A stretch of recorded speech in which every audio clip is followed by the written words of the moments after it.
இனி விரிவான செய்திகளை பார்ப்போம். மக்களவையில் 4 மணி நேர விவாதத்துக்கு பிறகு முத்தலாக் தடுப்பு மசோதா நிறைவேற்றப்பட்டது. மசோதாவை தேர்வுக்குழுவுக்கு அனுப்புமாறு விடுத்த கோரிக்கை நிராகரிக்கப்பட்டதால் வாக்கெடுப்பில் பங்கேற்காமல் காங்கிரஸ் மற்றும் அதிமுக உறுப்பினர்கள் வெளிநடப்பு செய்தனர். முத்தலாக் மசோதா மக்களவையில் கடந்த வாரத்தில் அறிமுகம் செய்யப்பட்டது. இதன் மீதான விவாதம் மக்களவையில் வியாழக்கிழமை மதியம் 2 மணிக்கு தொடங்கியது. விவாதத்தில் பேசிய மக்களவை காங்கிரஸ் தலைவர் மல்லிகார்ஜுன கார்கே, மிகவும் முக்கியத்துவம் வாய்ந்த இந்த மசோதா குறித்து விரிவாக ஆய்வு செய்ய வேண்டியிருப்பதால் நாடாளுமன்ற கூட்டு தேர்வு குழுவுக்கு அனுப்பி வைக்க வேண்டும் என்று கேட்டுக் கொண்டார்.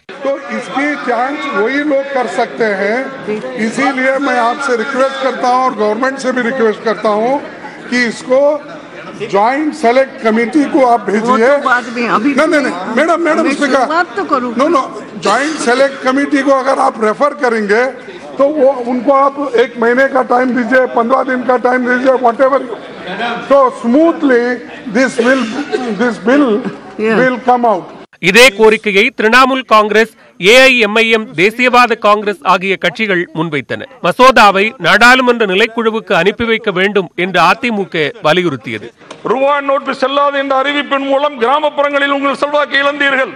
GST அறிவிப்பின் மூலம் நகர்ப்புறங்களில் உங்கள் செல்வாக்கு இழந்தீர்கள்.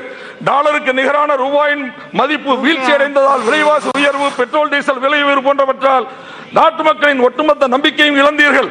அதன் காரணமாக ராஜஸ்தான், மத்திய பிரதேசம், சத்தீஸ்கர் ஆகிய மாநிலங்களில் உங்கள் ஆட்சி இழந்தீர்கள்.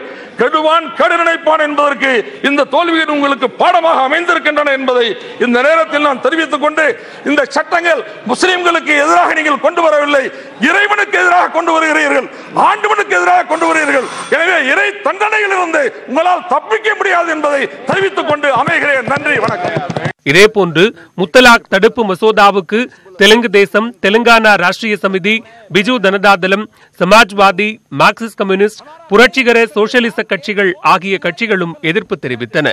விவாதங்களுக்கு பதிலளித்த மத்திய சட்ட அமைச்சர் ரவிசங்கர் பிரசாத், இந்த மசோதா எந்த ஒரு மதம், சமூகம் அல்லது நம்பிக்கைக்கு எதிரானது அல்ல என்று தெரிவித்தார். 22 நாடுகளில் முத்தலாக் முறைக்கு தடை விதிக்கப்பட்டுள்ளதாகவும் தெரிவித்தார். இந்தியாவில் மேற்கொள்ளப்பட்ட நடவடிக்கைக்கு பிறகு பாகிஸ்தானிலும் தடை விதிக்க முடிவு செய்யப்பட்டுள்ளதாக அவர் குறிப்பிட்டார். ஆனால் தேர்வு குழுவுக்கு அனுப்புமாறு விடுத்த கோரிக்கை நிராகரிக்கப்பட்டதால் காங்கிரஸ், அதிமுக உறுப்பினர்கள் வாக்கெடுப்பை புறக்கணித்து வெளிநடப்பு செய்தனர்.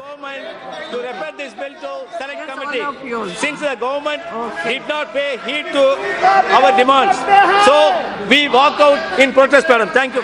இதனைத் தொடர்ந்து பல்வேறு உறுப்பினர்களும் கொண்டு வந்த திருத்தங்கள் நிராகரிக்கப்பட்டன. இதன் முடிவில் 245 உறுப்பினர்களின் ஆதரவுடன் மசோதா நிறைவேறியது. மசோதாவுக்கு 11 உறுப்பினர்கள் மட்டுமே எதிர்ப்பு தெரிவித்தனர். Protection of rights on marriage bill 2018 be passed.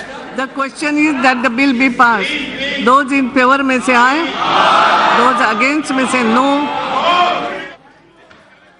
மக்களவையில் நிறைவேற்றப்பட்ட இந்த மசோதா மாநிலங்களவையில் நிறைவேற்றப்பட வேண்டும். எனினும் மாநிலங்களவையில் பாஜக கூட்டணிக்கு பெரும்பான்மை இல்லாத நிலையில் மசோதா நிறைவேறுமா என்ற சந்தேகம் எழுந்துள்ளது.